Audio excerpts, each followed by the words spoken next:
viewers, welcome to Math Enthusiasts. Today we are going to deal with the famous Pythagoras Theorem.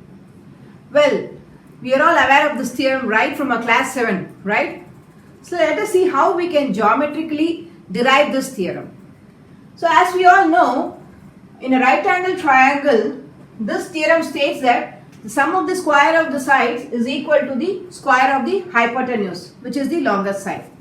So, in this triangle, right triangle ABC, a square plus b square is equal to c square. That is what the theorem states, right? This is all we are aware. So, let us see how we can understand this geometrically. So, here I have taken this triangle and made 4 triangles. I have drawn 4 triangles which has formed a square with the sides a plus b, and there is one more square inside with the side c, right? So let us see what is the area of this bigger square with the side a plus b. It will be equal to a plus b the whole square, right? We know the area of the square is equal to side into side. The side of the square is a plus b. So the area of the square will be a plus b the whole square. Now this can be written as the area, sum of the area of these 4 triangles plus the sum of the square. Can we write like that?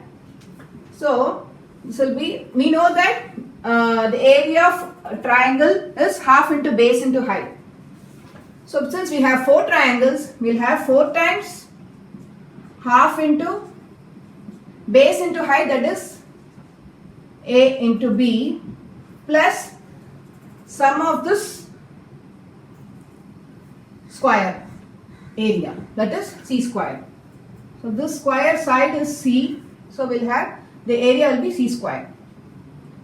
So I hope we are clear until this. So if we solve, we'll get a square plus b square plus 2ab will be equal to, when we cancel this, we get 2 times AB plus C square. Since we have 2AB on both sides, we can cancel this. We arrive at A square plus B square is equal to C square. So, this satisfies this equation. So, this is a much easier way of understanding the equation.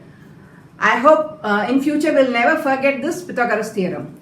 I hope you like this video. Please like and subscribe.